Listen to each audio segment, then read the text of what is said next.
Bienvenue sur ma chaîne. Les gentils garçons. Parlons-en justement des gentils garçons. Je dis bien les gentils garçons parce que c'est bien beau de dire oui, le gentil garçon et le bad boy, mais il n'y a pas qu'un seul type de gentils garçons. Ceux qui sont plus en avant, on va en parler. Essentiellement les trois types de gentils garçons qu'on peut trouver. Alors, pas de panique, on sait tous ce qu'est un gentil garçon. Mesdemoiselles, mesdames, on sait que dès qu'on vous parle d'un gentil garçon, vous fuyez. Et si on vous laisse le choix entre le bad boy et le gentil garçon, il n'y a pas photo. Mais seulement savez-vous faire la différence entre les types de gentils garçons? Bon, là, on va parler de trois cas. Essentiellement, les principaux. On va commencer par le premier, le gentil garçon que tout le monde connaît, le bon gentil garçon. Celui qui est Do Rêveur, la version fleur bleue. Généralement, encore un peu plus ce gentil bon garçon a eu une bonne éducation. On lui a appris à respecter tout le monde, il croit en l'amour et il est prêt à s'engager. C'est le genre de gentil bon garçon qui vous amène au musée d'histoire naturelle tous les dimanches. Il repasse, il fait la cuisine, il dit oui à tout, il est prêt à se sacrifier. C'est le genre de gentil garçon que vous, mesdames et mesdemoiselles, vous trouvez tellement ennuyant. Et je vous en veux pas, hein, même que je vous comprends. Et pourtant, c'est ce gentil garçon tiré à quatre épingles qui est supposé être l'homme idéal. Tout est déjà organisé dans sa tête. Un plan carré, une vie rangée, un avenir prometteur. Et surtout, être gentil avec tout le monde. C'est parfois lui qui, après 2 ans de relation que vous trouvez tellement ennuyante, est capable de vous proposer un mariage. Et ouais, j'avais dit que je vous comprenais. C'est lui l'opposé ultime du bad boy. Vous connaissez ces vidéos où on voit un mec qui arrive avec une caméra déranger des jeunes filles assises dans l'herbe en leur disant « Alors, gentil garçon ou bad boy ?» Et elles vont toutes répondre bien sûr le bad boy sans surprise. Elles savent très bien. Le bad boy, lui, il va pas s'allonger par terre pour qu'elle traverse le trottoir sans se mouiller les pieds. Au contraire, il va les pousser dans l'eau. Et ça, c'est amusant. C'est brut, c'est sauvage, ça fait vivre, c'est ce qu'on aime. Et c'est ça qui est complètement inenvisageable par le bon gentil garçon. Autant de comportements de bad boy qui puissent l'offusquer. Attention, je ne dis pas qu'un bon gentil garçon ne sait pas s'amuser. Bien au contraire, mais il le fera avec retenue. Sans arriver à se projeter réellement, il le fera avec demi-mesure, ce qui parfois peut agacer ou le rendre pas vrai. Mais ce gentil garçon est bon, il voit la vie du beau côté, il a été très bien éduqué, et il arrive sur le marché authentique à lui-même, jeté dans le grand bain avec ses propres moyens. Alors il va partir conquérir la belle en étant persuadé qu'il est le nec plus ultra de l'homme parfait. Et lui, l'homme parfait, ça commence par le respect. Il a raison, le respect c'est une valeur de base quand on est en couple, mais lui il en abuse, il peut même le transformer en poison. C'est aussi être 100% disponible, mais il en abuse à en devenir étouffant. C'est être attentionné, mais il en abuse à en devenir dérangeant. Trop de gentillesse, trop de présence, trop d'attention, que lui-même est capable d'interpréter comme insuffisant. C'est là l'erreur qui fait peur. Ça part peut-être d'une bonne intention, mais c'est trop. Le gentil garçon n'est pas méchant, justement, il est gentil. Trop gentil, trop bon, trop. Et surtout, un gentil garçon n'est pas forcément moche. Tout le monde est beau gosse, ok? Mais moche dans le sens où il ne correspond pas à des critères idéaux. Et c'est là que ça coince. Dire que ces garçons qui ne correspondent pas à ces critères sont forcément gentils. Ça, c'est un tour de passe-passe. Nombreux sont les gentils garçons qui sont aussi beaux gosses. C'est peut-être pour ça qu'ils ont une chance au début, mais qui la gâchent sur la longueur. Gentil, gentil, trop gentil. Mais parfois, le gentil garçon, quand il prend la vie dans la mâchoire, il commence à se réveiller. Il voit qu'il y a quelque chose qui ne va pas. Et s'il a un peu fuité, il va se demander si c'est pas lui. Il a tout essayé, ça n'a pas fonctionné. Plusieurs fois. Et à la fin, il finit par se faire jeter. Et après cette bonne claque dans la conscience, il se reprend en main. Il voit que tout ce qu'on lui a appris, c'est pas forcément faux, mais on le voit surtout dans les films. Et quand il regarde dans le réel autour de lui, il a que des copines, alors que pourtant c'était elles les meilleures enseignantes. Alors qu'il se scandalisait là où le bad boy provoquait, il perdait souvent l'occasion d'une nuit sous les feux d'artifice. Vous avez compris? Jusqu'au jour où il a compris. Courir sous la pluie d'une nuit orageuse en se remémorant qu'il l'a vu dans les bras d'un autre, celui du bad boy. Et là il craque. Il jette sa salopette, ses lunettes et la bande à Mickey sur ses chaussettes. Bon là je plaisante. Quoi qu'il en soit, il va changer. À un moment donné, il y aura un déclic. Pas forcément devenir quelqu'un de méchant ou un mauvais garçon, mais se reprendre en main, être mieux. C'est pour ça qu'un gentil bon garçon peut passer de ça à ça. C'est plus la même, hein. Arrivé à ce niveau de transformation, le bon garçon reste toujours correct, mais c'est lui qui gère le game. Plus d'attention, plus de propositions, plus de choix, moins de copines évidemment. Il peut être fier de lui, il a appris de ses erreurs, il s'est intéressé à la synergie dans les relations sociales, il est devenu meilleur. De bon gentil garçon, il est devenu un grand garçon, solide et efficace. C'est là le parcours du bon gentil garçon, qui commence à se faire avoir au début. Alors attention, c'est pas la faute des autres, c'est lui qui a besoin d'apprendre. Et c'est le bon gentil garçon qui se relève à la fin. Mais surtout, il aura toujours besoin d'apprendre, parce que le monde dans lequel on bouge va très vite.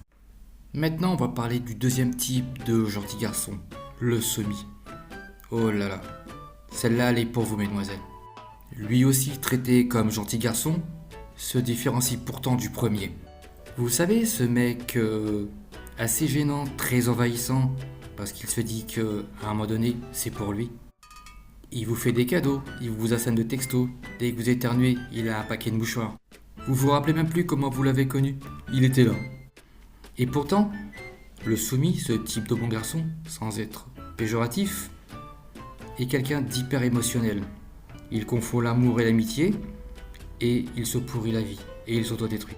Et pour avoir la moindre attention de celle qui convoite, il dira oui à tout, il est prêt à tout, il fera tout pour elle. Alors le semi commence sa quête par une présence envahissante. Il traque son idole. Il est très jaloux, mais il ne le montrera pas.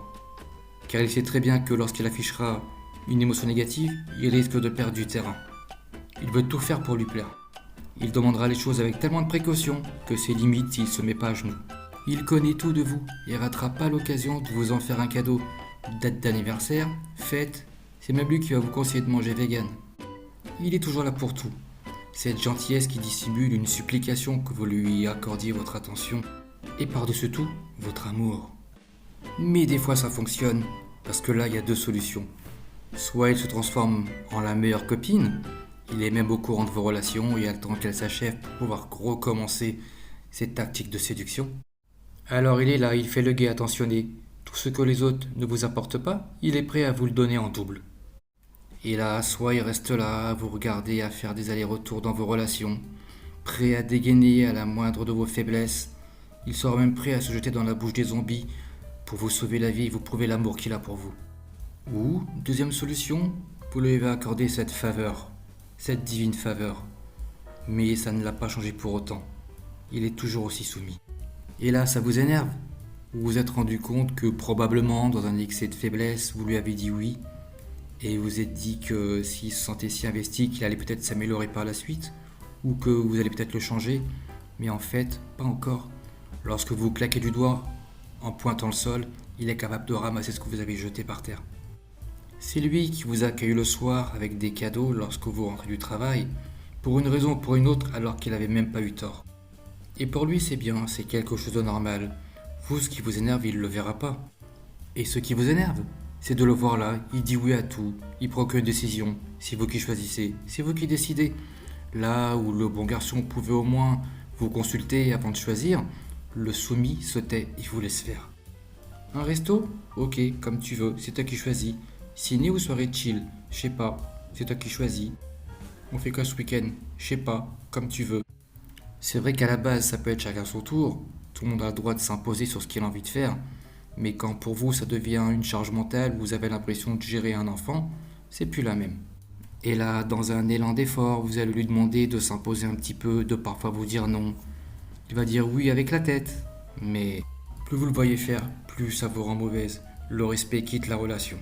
Pendant que vous invisibilisez ses sentiments, lui, il interprète votre rancœur comme un manque, une insuffisance de dévotion de sa part. Il ne se remettra pas en question, puisque pour lui, se soumettre, c'est la meilleure façon de vous conserver. Contrairement au gentil bon garçon où on lui a appris la vie en bleu, la vie en rose, lui, le soumis, on ne lui a rien expliqué. Il a tout interprété à partir de lui. Il n'a pas de plan dans la tête, il aime, c'est suffisant. Il place l'amour au-dessus de tout. Il n'écoute pas son cœur, il veut vivre l'amour tout simplement. l'amour pour maître et la passion comme règle de vie. Sauf que, au lieu de l'utiliser à bon escient, il est soumis. C'est très dur pour un homme soumis de se relever, et la plupart du temps, cette soumission se peint sur son visage. Contrairement au beau garçon qui, même lui, pourrait tirer des leçons d'un bad boy, le soumis détestera et haïra le bad boy. C'est le loup. Mais il ne le dira pas, et vous savez bien pourquoi. Et pourtant, le soumis a du mérite. Il encaisse, il supporte, il accepte. Mais ce qui est triste, c'est que ça ne lui apporte jamais de leçons. Heureusement, il y a quand même des exceptions où les soumis se réveillent. Encore faut-il que le choc soit important. Quoi qu'il en soit, c'est beaucoup de travail pour un soumis de se relever, de revoir les choses différemment et de ne pas s'accrocher à des chimères. Mais aussi, après un certain temps de sevrage, un soumis peut sortir de cette situation et tirer une croix définitive sur son passé. Il peut carrément changer de vie, mais ne jamais lâcher les efforts et de continuer à travailler sur lui. Une recette très simple, changer de vie, changer de lifestyle, voire même changer d'amis et d'environnement. Se refaire à neuf, partir vers de nouveaux horizons, et surtout ne plus jamais se soumettre, cela va de soi. Maintenant, on va se retourner vers un cas particulier, un troisième type de gentil garçon que je mettrai entre guillemets. Assez filou pour se fondre dans la masse. Il s'agit du faux gentil garçon, mais du vrai méchant gentil garçon. Il en revêt-il l'aspect pour mieux fondre sur ses victimes. Il est apparu dans votre vie comme ça, attentif, propre sur lui, toujours prêt à vous prêter une oreille, à vous donner raison et à l'écoute de vos émotions. Ouais, il est gentil au début. C'est un compromis entre le bad boy et le gentil garçon. C'est suffisant pour se faire les dents et pour passer de bons moments. Et là, mesdemoiselles, vous vous laissez aller vos sentiments. Il est gentil, vous parlez de lui à vos copines, et puis même leur présenter. Plutôt beau gosse, alors vous lui accordez du temps et de l'attention. Il est d'accord avec vous, il dit oui un peu à tout, mais c'est pas pareil, il est un peu boudeur, alors vous allez dans son sens. Puisqu'il semble contre la situation, pourquoi pas, ça vous va. Il peut parfois se montrer jaloux, pourquoi pas, il en faut un peu, sinon il tiendrait pas à vous. Et puis il est gentil quoi, ça va. Il est gentil mais pas trop, c'est pas non plus un soumis. Puis vient la première critique sur votre entourage, les premiers caprices. Parfois même quelques reproches, comme quoi il est gentil, tellement gentil avec vous, qu'il comprend pas pourquoi vous ne l'êtes pas, vous êtes méchante. Finalement, vous lui accordez le bénéfice du doute. Peut-être, pourquoi pas, vous n'avez pas fait assez attention. Et puis, après un certain moment, vous vous demandez si vous n'êtes pas tombé dans une situation toxique. Et là, quand vous faites le bilan de votre relation, le pour et le contre, vous voyez beaucoup de fumée. Et d'un coup, vous vous demandez si vous ne vous êtes pas fait manipuler par ce petit agneau capricieux et un peu caractériel. Vous vous demandez comment vous avez fait pour ne pas vous en être rendu compte bien avant. Parce qu'il a été très gentil. C'est lui, ce faux gentil garçon, qui jette l'opprobre sur les vrais gentils garçons. À cause de lui, ils portent tous la même étiquette, la sienne. Et vous savez quoi? Il enchaîne ce genre de relation. Il s'en fout, puisque c'est pas lui qui porte le chapeau. Et lorsqu'on parle de gentil garçon, c'est red flag, c'est synonyme de toxicité. Quelle fille aujourd'hui voudrait sortir avec un gentil garçon, sous la crainte de s'ennuyer ou de rentrer dans une relation toxique? C'est grâce à lui, le truand des sentiments. Et comment il est arrivé, ce vil truand, ce faux gentil garçon, ce manipulateur, parfois menteur, culpabilisateur, et j'en passe. Eh bien, c'est vous qui l'avez laissé entrer dans votre vie, avec ses airs de gentil garçon, agréable, délicat, autant d'atouts qu'il a emprunté aux autres. Cet authentique original à qui vous claquez la porte au nez pour laisser entrer la contrefaçon. Il a jamais vraiment appris à aimer, tout ce qu'il veut c'est profiter, et que vous cédiez à ses désirs, tout en vous laissant le sentiment que c'est vous qui en avez décidé. Lorsque vous vous rendez compte du subterfuge, c'est de votre faute, jamais la sienne. Vous choisissez pour la meilleure option, mettre un terme à cette néfaste toxicité relationnelle. Alors il partira, en jouant la victime, et dira que c'était vous la méchante. Et puis voilà, il va recommencer ailleurs. Voilà pour le cas de ce troisième type de faux gentil garçon. Pas très répandu, je vous l'ai dit, mais assez actif pour faire autant de dégâts et faire passer tous les autres pour des C-O-N-S comme lui. Il a salement semé le doute que vous en êtes devenu rancunière. De là, on voit désormais de tiktokeuses le pointer du doigt dans leurs vidéos. Après, si elles sont fait avoir, on va pas leur en vouloir.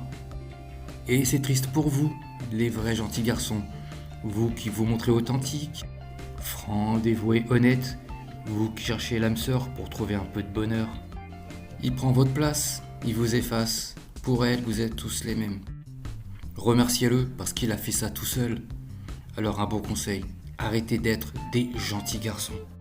Attention, je vous demande pas de devenir méchant, mais arrêtez de vous faire écraser.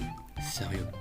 Bougez-vous, faites des recherches. La toile pullule de conseillers en séduction et autres experts en relations hommes-femmes.